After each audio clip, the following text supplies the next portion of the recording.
Question یہ ہے کہ یہاں پہ نارملی جو لوگ ہیں میجورٹی پڑھے لکھے لوگ، دنیاوی طور پر پڑھے لکھے لوگ، تو وہ لاجک لے کے تو ایک ہی حدیث کو بنیاد بنا کے کل بدعت ضلالہ و کل ضلالۃ من النار لے کے ہر چیز کو وہ بدعت میں ڈال دیتے ہیں. تو قرآن و حدیث کی روشنی میں بدعت کا روٹ کیا ہے اور اصل بدعت کیا ہے اسلام میں؟ دیکھیے، میں آپ کو مختصر ایک جواب، مگر مختصر اتنا کہ آپ کو سمجھ آ جائے، وہ میں انشاءاللہ دے دوں گا. اس کی تفصیل اگر آپ کو علمی طور پہ معلوم کرنا ہو اور اس کو سمجھنا پڑھنا چاہیں، میری ایک پوری کتاب غالباً 400-500 صفحات کی کتاب ہے، کتاب البدعہ، صرف بدعت کے معنی پر جو آپ نے پوچھا، اس پر پوری کتاب ہے. ادھر ہے تو نہیں کہیں ہے؟ یاد رکھ لیں کہ جو لفظ بدعت ہے اس کے دو معنی ہیں. کیا؟ لفظ بدعت پورے عربی اور اسلامی اور شرعی لٹریچر میں صحابہ کرام سے لے کر پچھلے زمانے تک جتنے تابعین، اتباع التابعین اور علماء، ائمہ، محدثین اور علماء جتنے گزرے، لفظ بدعت ان کے لٹریچر میں جہاں جہاں استعمال ہوا وہ دو طریقے پر استعمال ہوا ہے. کبھی وہ لغوی معنی میں استعمال ہوتا ہے، اس کو کہتے ہیں بدعت لغویہ، بڑی امپورٹنٹ بات یاد ہے. کبھی وہ شرعی معنی میں استعمال کرتا ہے مصنف، بدعت شرعیہ. ٹھیک ہے؟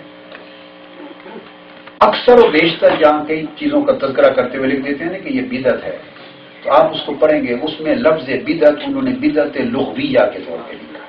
لغوی طور پہ بدعت کہتے ہیں کہ نئے کام کو، کیا؟ جسٹ نیا کام.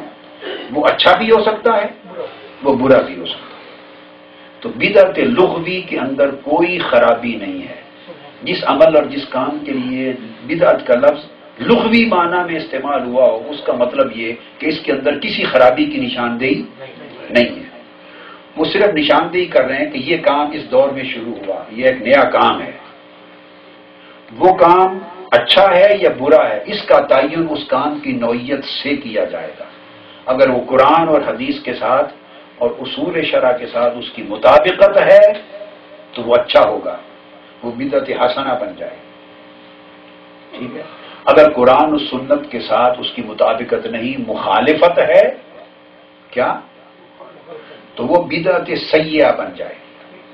بدعت سیئہ بن جائے. اور بدعت سیئہ اگر حرام، اس کے پھر درجات ہیں. وہ محرمہ بھی ہے، حرام کے درجے میں بھی ہے، مکروہہ بھی ہے. اور بدعت حسنہ، بدعت واجبہ بھی ہے، ایسی ہے کہ لغوی طور پہ تو وہ عمل ایک کام بدعت ہے مگر واجب ہے. وہ یہ جتنی درس نظامی میں جتنے علوم اور فنون پڑھے جاتے ہیں، یہ قرآن مجید کے سوا اور احادیث کے متن کے سوا باقی جتنے علوم اور فنون پڑھے جاتے ہیں وہ ساری بدعت ہیں. جو بدعت نہیں ہے وہ صرف قرآن اور حدیث ہے. جی یہ بتا رہا ہوں. جو بدعت نہیں وہ کیا؟ جو حضور کے زمانے میں جو چیز، جو علم تھا، جو صحابہ کرام کے دور میں تھا، وہ قرآن اور حدیث.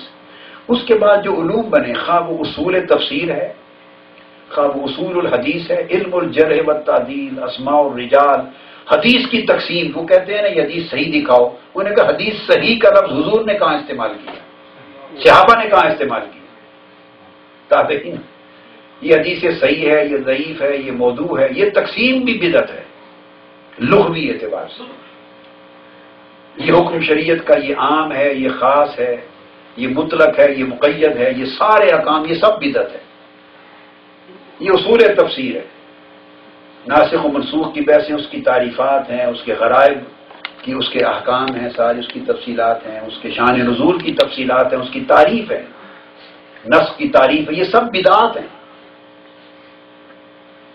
اس کے اصول تفسیر میں جتنا کچھ آپ پڑھتے ہیں، اصول حدیث میں آپ کو پتہ ہے سینکڑوں کتب اصول حدیث میں لکھی گئی. یہ جو امام اسقلانی نے لکھی سارا کچھ بدعت ہے. امام حاکم نے لکھا سب کچھ بدعت ہے. امام شافعی نے رسالہ میں لکھا سب کچھ بدعت ہے. بدعت لغویہ. بدعت میں آپ کو بتاؤں کیا بدعت لغویہ. تو ائمہ کے وقت سے لے کر تابعین، اتباع التابعین، امام سفیان ثوری، امام عبداللہ بن مبارک، زید بن حماد، اور امام حماد بن زید، امام حماد بن سلمہ، امام سفیان بن عیینہ، جتنے امام گزرے حدیث کے بڑے بڑے، جنہوں نے عبد الرحمن بن مہدی، احمد بن حنبل، جتنے اصول حدیث اور جرح و تعدیل کے امام ہوئے اس دور کے اور آگے تک، انہوں نے جتنے کام کیے، اسماء اور رجال کی کتابیں سب بدعت. ان میں سے علم کی کوئی فن حضور الاسلام کے عہد مبارک میں اور صحابہ کرام کے دور میں نہیں تھا. حتیٰ کہ قرآن مجید کے اعراب جو لگے یہ بھی بدعت ہے. اس کا یہ اعتراض کرنا بھی بدعت ہے. تو مقصد یہ ہے کہ مساجد کو پکا بنانا، مینار بنانا، گنبد بنانا، آپ سمجھ رہے ہیں نا بات. تو یہ بھی علوم اور فنون میں صرف ہے، نحو ہے، لغت کا پورا علم ہے، اس کی تفصیلات باریکیاں ہیں، بنیادی لغت نہیں. صرف ہے، نحو ہے، پھر اس کے علم بدیع ہے، علم بیان ہے، علم کلام ہے، پھر اس کے علم معانی ہے، پھر اس کے بعد منطق اور فلسفہ کی چیزیں ہیں. چلو وہ تو غیر، اس کی اصل اور تھی، اسلامی اصل نہیں تھی، تو وہ چھوڑ کے تو اسلام کی اصل میں جتنے آگے علوم اور فنون چلے جاتے ہیں، اور دیگر علوم جو لوگ پڑھتے ہیں سارے، یہ سب کچھ علوم بدعات ہیں. یہ سب علوم خادمہ ہیں جو وقت کی ضرورت کے پیش نظر، جیسے جیسے لوگوں کو جس جس دور میں جس کی ضرورت ہوئی پیدا ہوتے گئے. یعنی اگر وضع حدیث کا فتنہ، غلط حدیث فیبریکیٹ کرنے کا فتنہ جنم نہ لیتا تو علم الاسناد اتنا جلدی شاید وجود میں نہ آتا. امام ابن سیرین فرماتے ہیں، امام عبداللہ بن مبارک فرماتے ہیں کہ ہم کسی سے سند پوچھا ہی نہیں کرتے تھے حدیث کی، کیونکہ سب اہل سنت تھے. لفظ ہیں. امام مسلم نے مقدمہ میں لکھا ہے، اور تمام ائمہ نے ان اقوال کو بیان کیا، کثیر ائمہ، تابعین، اتباع التابعین، سند ہی نہیں پوچھتے تھے. اور میں جب یہ فتنہ پیدا ہو گیا اور لوگوں نے اس فتنے کے بعد اپنے اپنے مطلب کے لیے حدیثیں، روایات گھڑنی شروع کر دی، تو تب صحیح کیا ہے اور گھڑی ہوئی موضوع کیا ہے، اس امتیاز کے لیے پھر ہم سند پوچھتے تھے کہ بتاؤ رجال کون ہے تمہارے، کن سے لیے، پھر ہم سند پوچھا کرتے تھے. اور اگر پتہ چل جاتا کہ اہل سنت نے روایت کی ہے تو لے لیتے. اب اگلی بات آ رہی ہے جس نے کوٹ کیا. اور اگر پتہ چل جاتا کہ روایت کرنے والا اہل بدعت ہے، یہ امام مسلم نے بیان کیا ہے، امام ابن سیرین نے بیان کیا ہے، تابعین، اور امام عبداللہ بن مبارک بیان کر رہے ہیں کہ اگر پتہ چلتا کہ اہل بدعت ہے تو پھر ہم روایت نہیں لیتے.